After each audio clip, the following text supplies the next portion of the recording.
Officials gave details of this shocking discovery today, but really there's only one detail that everybody was paying attention to. 751 unmarked graves discovered at the Cowessess First Nations residential school site east of Regina.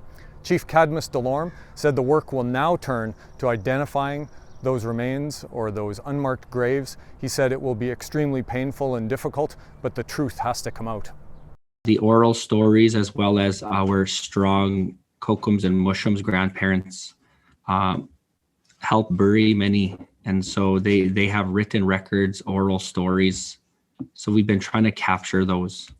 It wasn't just political leaders speaking today. Elder and survivor Florence Sparvier was a third-generation student of the Marival Residential School at the Cowessess First Nation. She said that there's a lot of pain, a lot of trauma, but she agreed the truth must come out. She said that the schools caused untold grief through the abuse, through the deaths, and through the cultural shame that was imposed on people. They were putting us down as a people. So we learned how to not like who we were.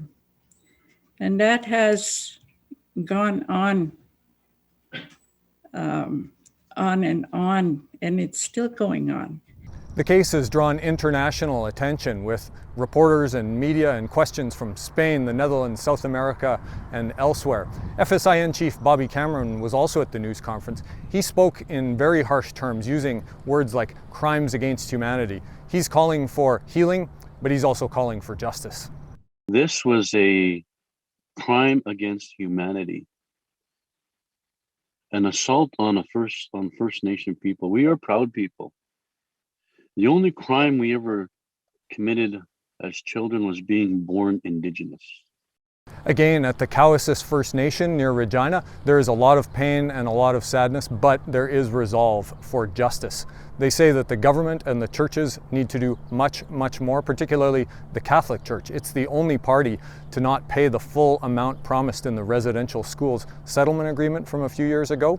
It still needs to turn over documents, some people say. And the Pope visit that was requested by the Truth and Reconciliation Commission, some are hoping that would happen in Saskatchewan, has not been confirmed yet. Jason Warwick, CBC News, Saskatoon.